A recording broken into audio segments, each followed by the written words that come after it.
I think people will be told that they should wear masks. Now, I am going to push back extremely hard, as I just did about an hour ago, against anybody that tries to put a fine or put someone in jail because they're not wearing a mask, especially in an open space. Now, does that mean that we shouldn't be promoting the use of cloth masks? Yeah, of course we should. I think that's a good part of it, especially because of the possibility of asymptomatic carriers. But as usual, some people go too far. Okay, so there's a balance there. I think it looks like businesses figuring out what a plan is to open safely.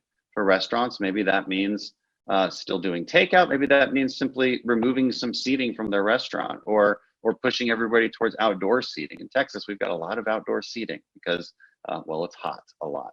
So, we can adapt to that. I think for a longer period of time, we might continue to tell our senior citizens and our most vulnerable population, people with comorbidities that make them more vulnerable to the disease, to possibly stay at home longer than we're telling everybody else to stay at home.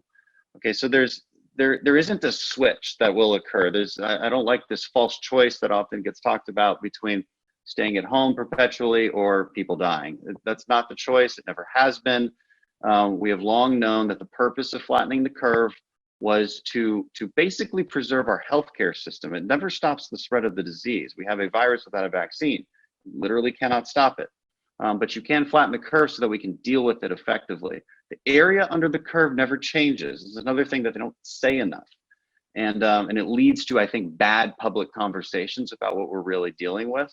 One thing I have a lot of experience with in the military is risk mitigation. If I wanted to keep all my men safe, I would never let them leave the base, right? But I wouldn't be completing my mission either. And so sometimes when we get shot at, we take a tactical retreat. And after that tactical retreat, we reform, we plan ahead, and then we go back and hit the enemy. This is kind of what we're doing. Our tactical retreat was these stay-at-home orders. They make sense. We weren't quite ready to hit this yet. And we were worried that our hospitals would be overwhelmed.